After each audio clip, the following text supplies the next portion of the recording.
जय माता दी सभी भक्तों को हर हर महादेव।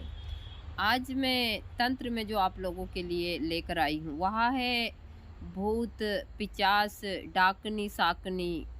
यदि इसका प्रयोग करते हैं तो कोसों मीलों एक इंसान से दूर होती है।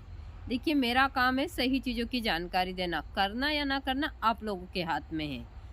आज जो जानकारी मैं देने जा रही हूँ वह है प्रेत बाधा को एक इंसान के शरीर में से बाहर निकालने की। जब घर में एक इंसान को प्रेत बाधा लगती है तो पूरा घर उससे दूषित होता है, पूरे घर का जीना हराम हो जाता है। या मैंने देखा है, क्योंकि मेरे पास यहाँ केस हमेशा ही आते रहते हैं, अब भी आते रहते हैं और पहले भी आते थे। जो क्योंकि मैं महिलाओं के केस देखती तो कुछ जिनको पता है वह महिलाएं कुछ आती रहती है। जिसको प्रेत बाधा लग जाती है उसका जीवन, उसका घर नर्क के समान हो जाता है, क्योंकि ना तो वह खाने देती है ना पीने देती है, बहुत सारी चीज़ें हैं। तो मैं वीडियो को लंबा ना खींचते हुए आप लोगों को इसकी जानकारी दे देती हूँ। बाकी आप मेरे वीडियो को फॉलो कीजिए, लाइक कीजिए और इसको शेयर भी कीजिए, क्योंकि मुझे इसकी बहुत आवश्यकता है। और जिन लोगों को लगता है कि मैं इन चीज़ों से पैसे कमा रही हूँ, तो हाँ, मैं सही जानकारी देकर पैसे कमा रही हूँ मेरे वीडियो से, ताकि मैं जनहित को भी फ़ायदा दूँ और मेरा आश्रम भी अच्छे से चले। मैं खुलकर बोलती हूँ क्योंकि मुझे झूठ बोलने की आदत नहीं है। तो आज जो मैं जानकारी आप लोगों को दे रही हूँ वो इसी चीज़ की है। आप देख लेते हो और फॉलो नहीं करते, ये आपकी गलती है। तो आप इसको फॉलो भी किया कीजिए, शेयर करते हैं, बाकी के लोगों तक जाते हैं। लोग बाग बहुत भटकते हैं इस चक्कर में, मैंने देखा है। यदि जो प्रयोग मैं बताने जा रही हूँ ये कर लेते हैं तो मैं गारंटी लेती हूँ कि उस इंसान के शरीर में से भूत पिचास कोसों तक खड़े नहीं रहेंगे। यहाँ इतना किसी मंत्र की ज़रूरत नहीं है, किसी तंत्र की ज़रूरत नहीं है तो कुछ विशेष वनस्पतियों की। आज मैं वनस्पतियों से आप लोगों को प्रेत बाधा भगाने का जो उपाय देने जा रही हूँ। यह मेरे पास में आप तुलसी देख रहे हैं, तुलसी आपको हर एक घर में मिल जाएगी। यहाँ अपराजिता है जो सफ़ेद फूल की है, इसको विष्णुकांता बोलते हैं क्योंकि यह सफ़ेद फूल की है। जो काले और हल्के नीले फूल की होती है उसको कृष्णकांता बोलते हैं। दूसरा मेरे पास में यहाँ अगस्त ना हो तो आप दोनों चीज़ों से चला लीजिए, लेकिन अगस्त ज़रूरी है। यदि अगस्त मिल जाता है तो सबसे अच्छा है। या अगस्त के कुछ पत्र है।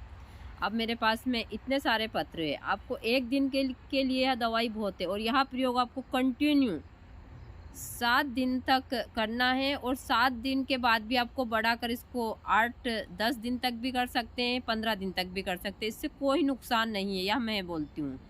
आप इसका जूस बनाइए, उस जूस को अच्छे कपड़े में निचाकर, जो सीरीज होती है जिससे हम सुई लगाते हैं, क्योंकि या फिर जो आँखों में डालने वाला ड्राप होता है उसमें भर लीजिए। क्योंकि जिनको प्रेत बाधा होती है वो बहुत सातिर दिमाग के इंसान होते हैं, उन्हीं को ही प्रेत बाधा ज़्यादातर लगती है। तो यहाँ निकाल के आप, और जिसको प्रेत बाधा लगी है उसकी नाकों में, दोनों नाकों में 7-7 बूंद डालिए आप दिन में 2 बार, सुबह और शाम को। इससे उनको उल्टियाँ होगी बस ज़्यादा से ज़्यादा, और आंखों से पानी गिरेगा, इससे ज़्यादा कुछ नहीं होगा। वो ज़्यादातर लोग बाग इसमें बहुत सारी चीज़ें करते हैं, तो आपको घबराने की ज़रूरत नहीं है। यदि आपने यह प्रयोग लगातार 7 दिन तक और 7 दिन से भी आगे बढ़ाया तो चाहे कितनी पुरानी भूत बाधा हो या फिर नई भूत बाधा तो खड़ी भी नहीं होती है, लेकिन थोड़ी पुरानी में समय लगता है, क्योंकि वो इंसान के शरीर में उस हिसाब से फैल जाती है और इंसान के दिमाग में भी रूटीन से वह चीज़ें भी चलने लगती है।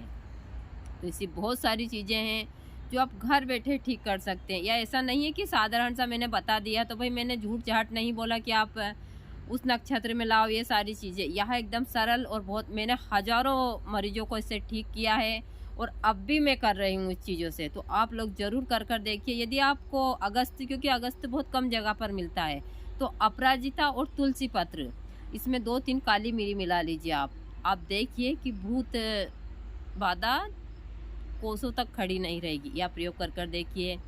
मेरे चैनल भी, इसके चैनल पर भी मैं डालती हूँ, तो लाइक कीजिए, फॉलो कीजिए, जो भी आपको करना हो, ताकि मुझे इन चीज़ों से फ़ायदा मिले। जय माता दी सभी को हर हर महादेव। कल एक नई ऐसी ही जानकारी लेकर आऊँगी जिससे आप लोगों को फ़ायदा हो।